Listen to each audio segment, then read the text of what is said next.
crois qu'il n'y a pas d'exceptionnalité de la construction européenne. C'est-à-dire que pendant longtemps, on a voulu, les constructeurs de l'Europe, enfin certains discours disaient ça ne s'est jamais vu dans l'histoire, etc. Le problème quand vous décrétez cette c'est que vous décrétez que vous n'avez rien à apprendre des autres et du passé. Or, nous avons deux cas au XIXe siècle de confédérations qui se sont transformées en fédérations, à savoir avec deux échelles de taille radicalement différentes, qui sont les États-Unis et la Suisse, et dans les deux cas, ça s'est fait à l'issue d'une guerre civile. Donc, penser que la transformation d'une alliance vague d'États en un État uni fédéral est une opération simple, c'est se leurrer. Effectivement, il a fallu dans les deux fois une expérience, alors extrêmement violente dans les cas des États-Unis, puisque je vous rappelle que la guerre civile et la guerre qui encore aujourd'hui a fait le plus de morts aux États-Unis, je crois même plus de morts que toutes les autres guerres qu'ils ont menées réunies.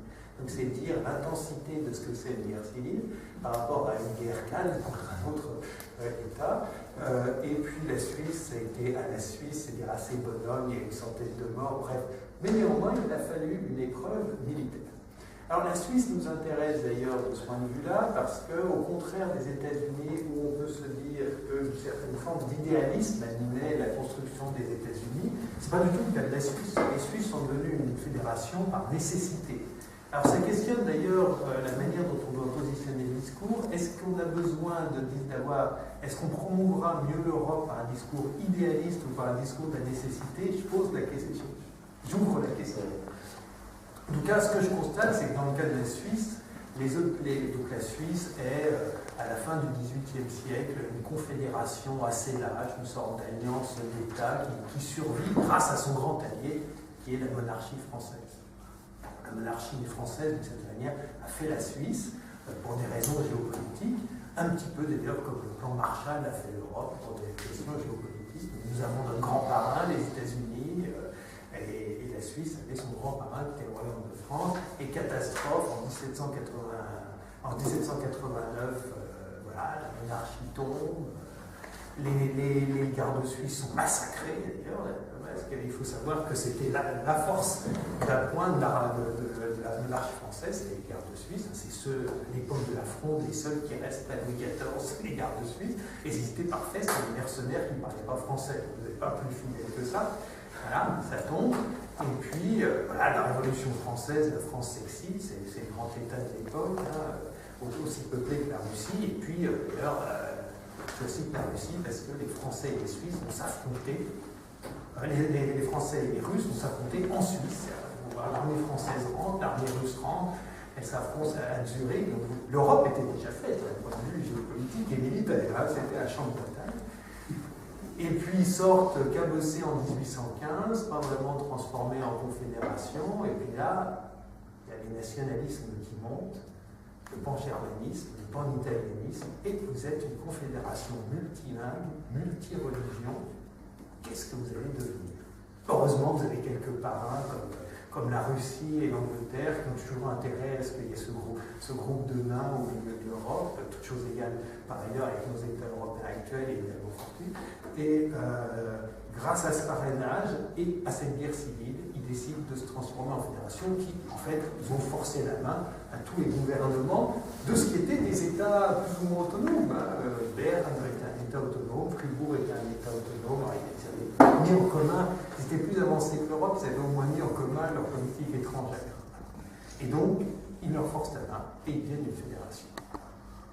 Donc c'est une opération pas facile, faite sous l'emprise de la nécessité et en forçant la main donc, à un certain nombre de gouvernements nationaux. Alors vous voyez que le parallèle quand même est assez facile.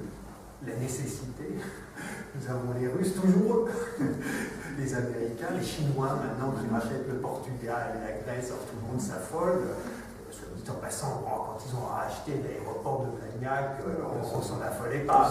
C'est quand c'est les Portugais qui se vendent que ça nous gêne. À vrai dire, ils nous rachèteraient Notre-Dame-des-Landes, on leur demanderait, et eux résolveraient le problème d'une manière tout à fait efficace. Voilà, et etc. Donc il y a cette pression. Il y a les États-Unis qui commencent, alors là on peut être un peu optimiste, ils vont peut-être commencer à se dire oh, on a tellement de chats à fouetter que peut-être que si on mettait dessous dans la machine pour forcer les Européens au moins à pouvoir être suffisamment forts pour ne pas se faire racheter par les Chinois et les Russes, etc. Donc il y a une somme de facteurs externes qui font que, alors que l'Europe est travaillée par ces énormes dissensions, il peut y avoir certains qui ont intérêt à ce qu'elle se désunisse et puis certains qui ont intérêt à ce qu'elle s'unisse. Donc les États-Unis, l'administration américaine, elle peut tout d'un coup se dire finalement avoir des alliés faibles, c'est pas terrible, si on stabilisait l'Europe, ce serait pas mal. La question, c'est de se dire, mais effectivement, c'est énigme. Pourquoi depuis 50 ou 60 ans on a eu autant de gouvernements qui se proclamaient pro-européens et pourquoi on n'a pas été foutu de faire cette Europe? Alors, on a, particulièrement en France, quelques explications. Les Anglais, d'abord. Mais avec le Brexit, on peut avoir cette explication. Les Allemands qui ne veulent pas partager l'argent. Boum, ils sont vraiment horribles, ils ne veulent pas partager, alors que ce serait tellement sympa si on partageait l'argent des Allemands. C'est le projet de la France depuis 60 ans de partager l'argent des Allemands. Mais on peut dire que l'ambition européenne de la France se résume des fois à ça. Et c'est vrai que entre la ruine de notre filière nucléaire et les difficultés qu'on a en Afrique de l'Ouest, ce serait quand même bien si les Allemands payaient pour ça.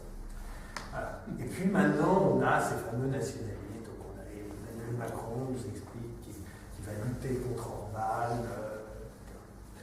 Alors, ça aussi, ce discours, il m'interpelle, parce que je crois que l'Europe souffre beaucoup plus de ses faux amis que de ses adversaires.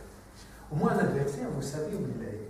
Un faux ami, justement, c'est celui qui vous prétend faire quelque chose et le fait. Alors, on a un faux ami de l'Europe connu en France, qui a souvent les honneurs de la radio, qui a même été ministre des Affaires étrangères, Hubert Védrine, et la petite musique antifédéraliste, qui traite d'européistes tous ceux qui veulent faire une République européenne. Et tout ça, lui, personne ne dit, ah, mais c'est incroyable, il est peut-être plus dangereux que Kaczynski, Orban, et Réuni, avec quelqu'un qui fait les salons. Et au fond, on peut se demander la raison pour laquelle il a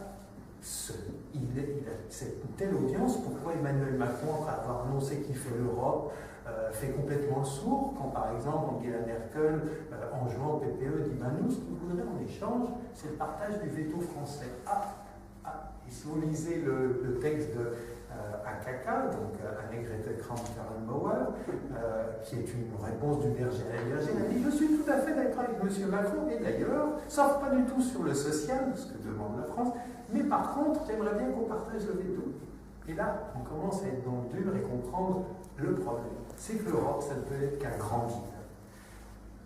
Le grand deal, il a été déjà suggéré largement par l'administration allemande pendant longtemps. Le dernier très grand discours pro-européen qu'on ait eu, c'est celui de Joschka Fischer, de Milan, à l'université de Humboldt. Et là, une certaine surdité s'est manifestée des bords de la Seine, jusqu'à ce que Jacques Chirac, par un discours au Bundestag, dit exactement ce que Annegret Kramp-Karrenbauer a dit. D'ailleurs, tout ça, c'est bien compliqué. Non, nous ne voulons pas d'approfondissement. Donc, elle fait aussi un jeu de miroir avec la France. Au fond, en réalité, depuis 60 ans, avec constance, depuis qu'on a refusé, alors je vous rappelle quand même l'histoire, ça c'est toujours utile, vous la connaissez sans doute, mais rappelons-la, puisque dans un lieu comme ça, les Américains voulaient une Europe fédérale. Le discours de Marshall est extrêmement clair. Il ne prononce pas le nom, mais en gros, il dit on va aider l'Europe, mais il faut que les Européens se coordonnent. Et puis après, ils disent à la France bon, écoutez, on a l'armée rouge qui occupe les 2 tiers du continent, il va falloir faire une armée européenne, et pour ça, un gouvernement européen. Et la capitale devait être Sarrebruck, puisqu'à l'époque, la France occupait la Sarre et voulait la conserver. Et donc, il y avait un contentieux entre l'Allemagne et la France pour occuper la Sarre. La France, finalement, est obligée d'accepter de signer le traité, c'est la seule solution, etc. Et finalement, le Parlement européen, avec l'alliance de la carte du lapin, les gaullistes et les communistes, va refuser ce traité, et donc nous avons... Le Parlement français. Le Parlement français, pardon. J'ai un lapsus, excusez-moi. J'ai anticipé. Le Parlement français refuse ce traité, résultat, on a eu quoi? Le réarmement de l'Allemagne, la Sarre a été intégrée fait par l'Allemagne, etc. Enfin, je ne vous fais pas la liste du bêtisier. Et au fond, pourquoi? Parce qu'on a notre culture, on a l'Afrique.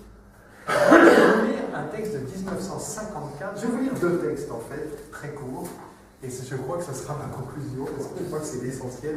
Le premier, c'est le programme de la France éternelle, qui n'a pas bougé, quels que soient les gouvernements, et qui est aussi celui d'Emmanuel Macron aujourd'hui. Ceux d'entre vous qui ont de la mémoire reconnaîtront sans doute d'où vient ce texte. La politique européenne du gouvernement ne peut en aucun cas dispenser la France d'une politique étrangère qui lui soit propre.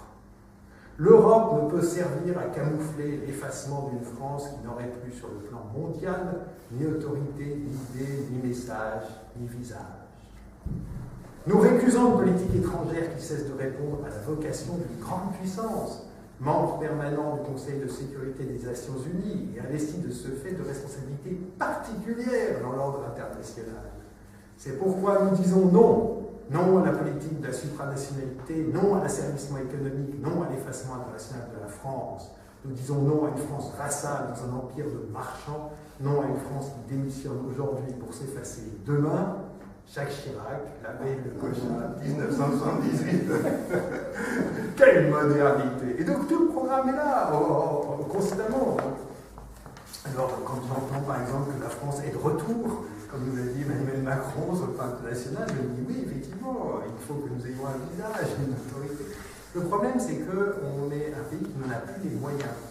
Alors, on n'a plus les moyens parce qu'on a, quand on était une grande puissance, on représentait une population équivalente à celle de la Russie, on avait l'État le plus structuré du monde, tout comme, une économie prospère. Et le deuxième texte, il date de 1954 et il est d'un brillant intellectuel africain, chez Montaigne. Nous avons un devoir à accomplir à l'égard de l'Europe. Nous devons l'aider à se guérir de ces vieilles habitudes contractées par suite de l'exercice du colonialisme, l'amener à saisir le vrai sens de ses intérêts, qu'elle n'arrive même plus à localiser. L'Europe toute seule est trop faible et a besoin d'un secours pour arriver à se faire. Or, elle se fera sans retard et sur des bases réellement démocratiques le jour où elle sera persuadée de la perte définitive de l'Afrique. Alors une fédération européenne apparaîtra comme l'unique solution à tous ceux qui jusqu'alors se demandaient ce que deviendrait leur pays sans ces pays. Alors, moi ce que je suggère quand on rappelle le nom Cheikh Anta Diop, et c'était dans Nation nègre et culture de l'Antiquité nègre égyptienne au problème culturel de l'Afrique noire aujourd'hui. Et ce que je trouve intéressant, c'est que justement, vous savez, on a souvent ces courants un peu culturalistes où des Noirs font de l'histoire noire, des femmes de l'histoire des femmes, et je trouve que la vraie émancipation, c'est quand un Noir se prononce sur l'Europe et que les femmes se prononcent sur les hommes. Je crois que non, mais c'est vrai, la vraie émancipation, c'est ça. Et je trouve dans Cheikh Anta Diop, c'est absolument fascinant. C'est-à-dire que le problème est posé, il est connu depuis 1954 tout de même, et nous n'avons toujours pas résolu. Donc je pense que quand on est français, il faut savoir qu'on est quand même perçu comme ça à l'extérieur. Je pense qu'on ferait mieux de communiquer moins sur la responsabilité de l'Allemagne et de laisser, alors j'ai lu le livre de Ulrich Egerholt, Pourquoi l'Europe doit devenir une république. Elle est très dure vis-à-vis du gouvernement allemand, et c'est très bien, c'est une Allemande qui critique le gouvernement allemand. Je crois assez sain que nous critiquions la position de la France, à force de dire tout ça, c'est la faute des autres, on s'explique mal sur notre responsabilité.